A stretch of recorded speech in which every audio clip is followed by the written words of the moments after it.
another delicious dessert with you today. It's a beautiful dessert for Easter or anytime during the spring, and it's a banana cream pie. It's a very old-fashioned recipe actually, and I've made this for quite a few years, but quite honestly, it's been a little bit since I've done it, so bear with me here. In this bowl here, I have 5 egg yolks. I separated from the white, so this is just the egg yolk itself, and there's 5 large eggs in here. And to this, I'm going to add 1/4 of a cup of cornstarch to this. This is going to work as our thickener. So I have 1 cup of heavy whipping cream that I'm going to add into our 5 egg yolks and our 1/4 of a cup of cornstarch. I'm going to give this just a mix, and I'm going to whip it till it's nice and smooth here.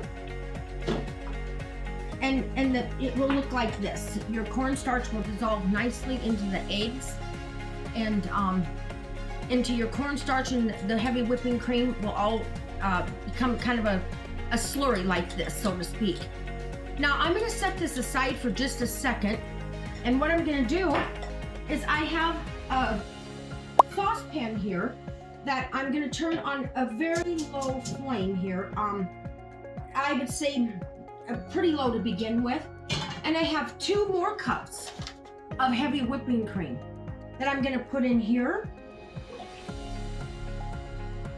And then I'm going to add 1.5 cups of white granulated sugar.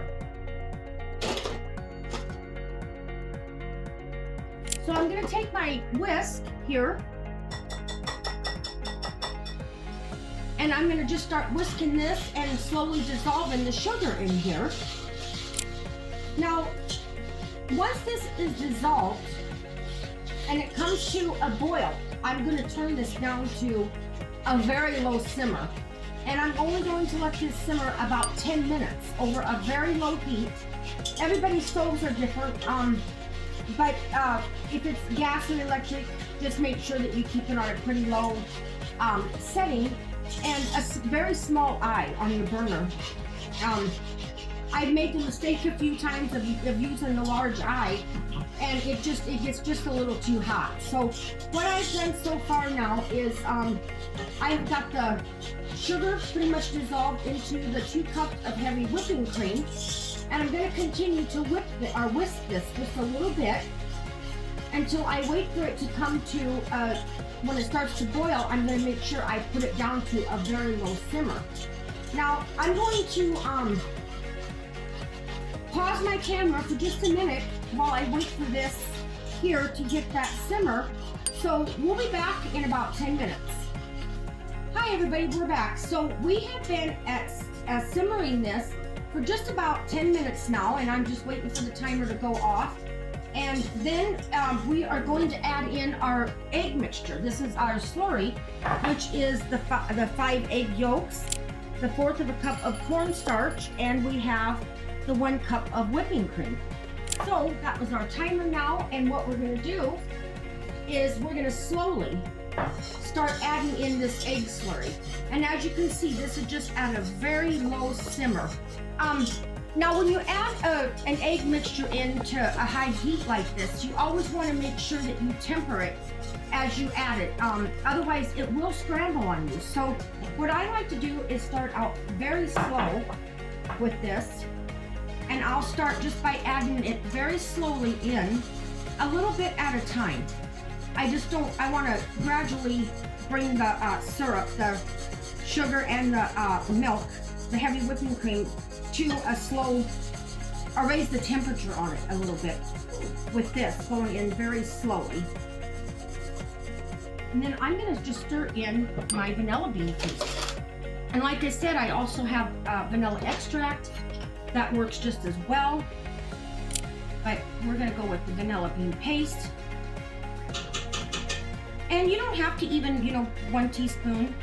I like to use 2 just because I like that vanilla flavor, or you could cut back to 1. And now I'm just going to stir that in, and you can see whipping cream has separated and it's coming to the top. So that's a good sign. That means that we've done everything right. So what I'm going to do now is I'm going to take a clean bowl that I have back here, Just any bowl will work. And I'm gonna pour our mixture in there. And I want to have you take a closer look to this so you don't get scared. A lot of people, like I said, and I remember years ago when I first made this, I was like, oh my goodness, what did I do? But this is gonna separate. And when this separates, this is when you know that you have done this the right way. Now I'm gonna cover this with some wrap.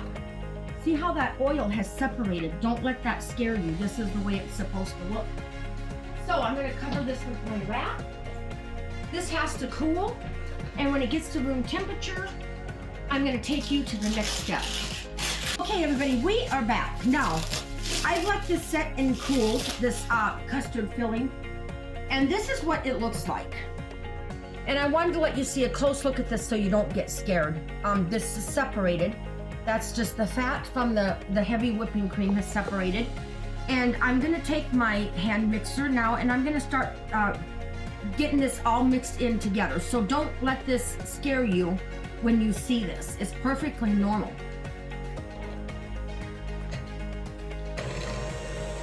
I just kind of start out on a slow speed with my hand mixer here, and you could use your electric mixer as well. And now, like you can see, I'll give you another close look. Look how nicely that has all come together, this custard. You can see how nice it is. And I'm gonna slice a couple of bananas here. And now, I will tell you that if it bothers you, you can spritz your bananas after you cut them with a little bit of lemon juice or some pineapple juice, because the air will make them discolor. It doesn't change the flavor or hurt anything at all. But for me, it's just my family tomorrow that's gonna be eating these, so that doesn't bother them at all. They may get a little bit of a grayish look. And the quicker that you can get these sliced and get them covered with your custard, the less chance you're gonna have of that happening. So I'm trying to kind of slice this one quickly, and I'm gonna put just a little bit of the filling. Now I've got a pre-made, graham cracker crust. It's probably a 10-inch one. So I'm just gonna take a little bit of my filling from here, and I'm gonna just start putting that in there so my bananas have kind of something to stick to. This is nothing fancy because it's gonna have a nice whipped topping on the top of it. So I just want something for my bananas to kind of sink into. And this will get refrigerated overnight, so it will pick up the banana flavor. And it's just delicious. Honestly, I wish it was ready now to eat, but I've gotta wait till tomorrow.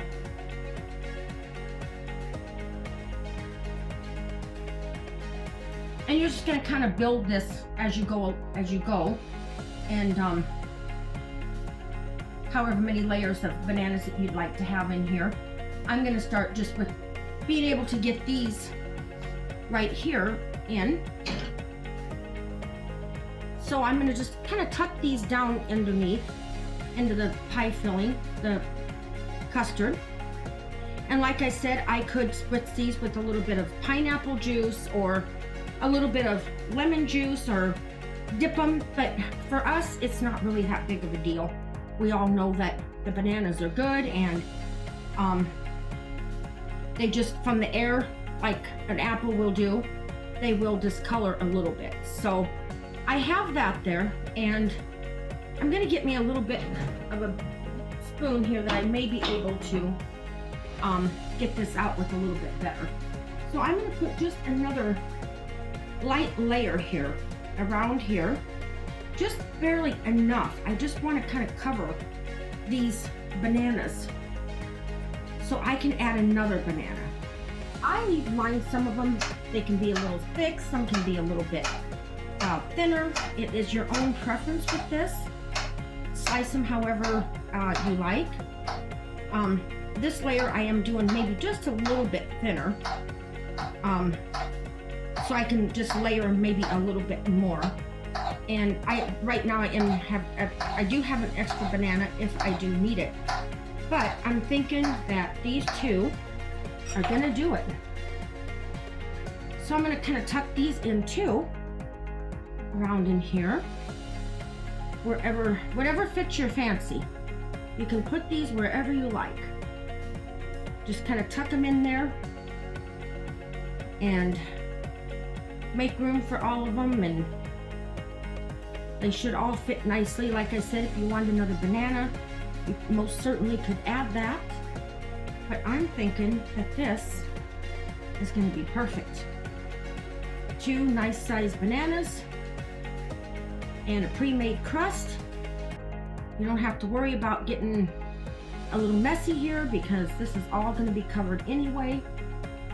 So the main thing is I like to get them down in to the pudding, the custard filling here as quickly as I can to slow down the discoloration. So now I'm going to take this and I'm going to scoop the rest of it on top. Oh, this is so good. And like I said, at this point you could just eat this just as a custard pudding, or maybe layer it with some of the vanilla wafers too in between.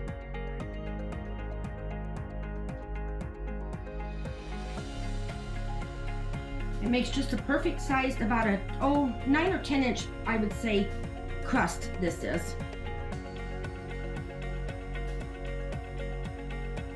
And this is going to continue to firm up overnight. I'm just going to lightly take my spatula here and I'm going to cover the bananas.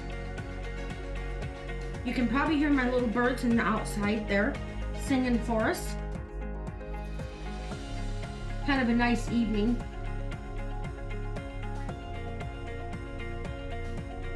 I'm sure the birds are happy to see spring coming, just like we all are, that's for sure. I'm going to just tuck these under a little bit here. So I'm going to cover this right now, and I want to let this chill no less than 4 to 6 hours, but ideally overnight is better. And then I'm going to come back tomorrow and I'm going to cover this with some nice whipped cream. But I don't want to put the whipped cream on until closer to serving it because whipped cream can get a little bit watery. So that will be the very last thing that goes on. So this is going to get covered up and into the refrigerator very lightly. And that's all fixable. It sticks a little bit, that's okay, because it's going to be all nicely covered and I'm not going to pat it down real tight. So this is going in my refrigerator for overnight, and then tomorrow I'm going to come back and show you what it looks like with the whipped topping on it, the whipped cream, and what it looks like when we cut into it. Hi everybody, happy St. Patrick's Day, and I hope you've got some wonderful plans for this evening, and we're going to be staying in and having a simple dinner tonight. But like I promised you, I was going to finish showing you how I'm going to finish the banana cream pie I started yesterday. I'll be right back. So after I made this yesterday, I refrigerated it and I let it set overnight so it could firm up, and it firmed up really nice. I hope everybody can see this. And so now the next step I'm going to do is I'm going to make the whipped cream topping for this. So I'm going to begin by putting the 2 cups of the heavy whipping cream into my glass bowl. So now what I'm going to do is I have a 1/2 cup of powdered sugar here, and I'm going to add into this.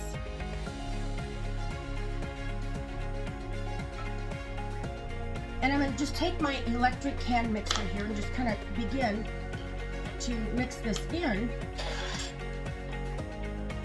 just so it kind of gets combined in there. I don't want to get slapped in the face with powdered sugar today.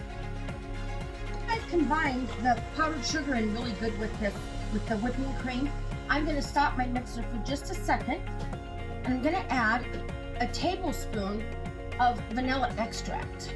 Now any flavor would work, but I think for a banana cream pie, vanilla is the best flavor. And you can actually, the amount of sugar that you use, you know, is adaptable. You could cut that down if you like to 1/4 of a cup. It's to your own taste. You know, the pie is a little bit sweet, so kind of depending on what you're putting it on, the sugar is very adjustable. You can adjust it if you didn't want but a couple of tablespoons, that would be fine too. I'm just starting with a half a cup because I do have 2 cups of heavy whipping cream here. That, just to kind of clean off my blade. And I think that's good enough. But you can see how nice how thick and nice that is.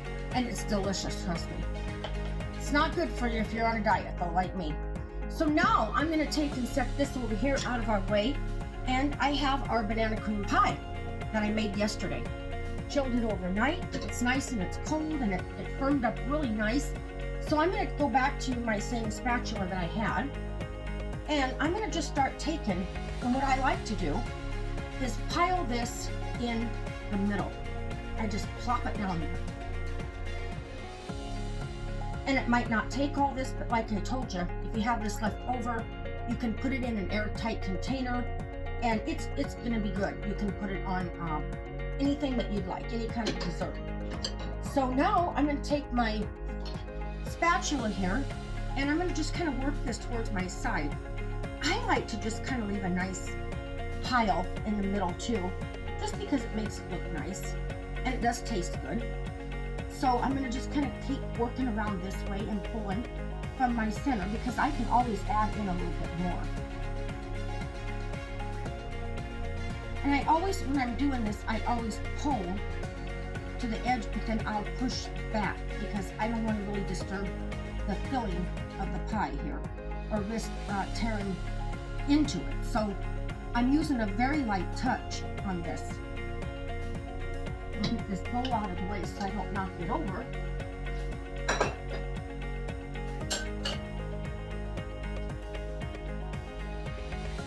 And this is what the finished product is. Now you can go, if you'd like a higher middle, you certainly could add another cup of whipping cream and a little more powdered sugar, and you could even make it higher. But I think this is nice for the size of the pie that it is. And so I went and grabbed my pie cutter. I don't use these real often, so I don't keep them very close to me. But this is what you could use to make your job easier. And I've also used my offset spatula sometimes. So I'm cutting into a foil pan here, so I do want to be a little bit careful. But I also want to make sure that I can cut through to this crust also. So I'm going to start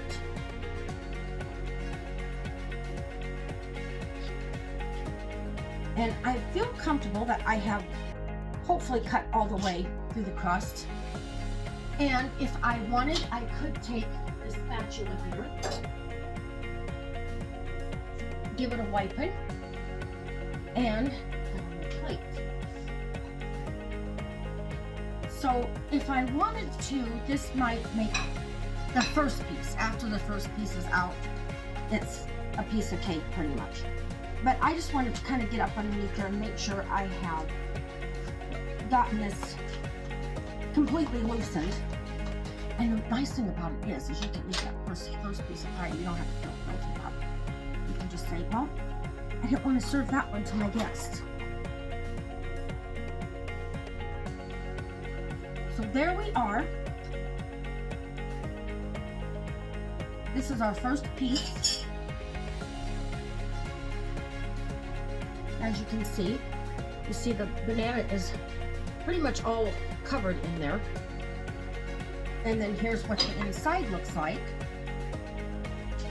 It should be smooth sailing cutting after this, but this is how nice the pie firmed up, and this is exactly what it should look like. So now I'm going to put it to the test, and we're going to test the flavor here.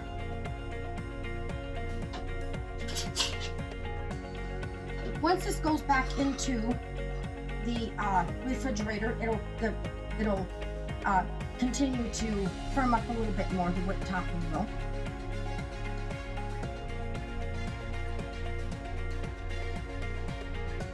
I think it's delicious. Overnight, the bananas flavored the basic custard pudding, and it's got a wonderful flavor. I don't think it's too sweet. I don't think it's got too much whipped topping on it either. So, but that's something you have control over. I'm gonna stop right there because I don't want to do the sugar today. We have company coming tonight. So again, this was the end result. This is what it will look like. You can see the filling did not run. It stayed nice. And so I'm going to get ready to put this back into the refrigerator, let it set up until after dinner tonight, and then we'll have some more. Thanks for watching, and again, have a happy St. Patrick's Day, and I hope that you have a wonderful spring and a wonderful Easter. We'll be back with more videos. Tomorrow I have to put my St. Patrick's stuff away and put out my Easter stuff. So it'll be a busy day tomorrow. Again, thank you for joining us, and we will see you later.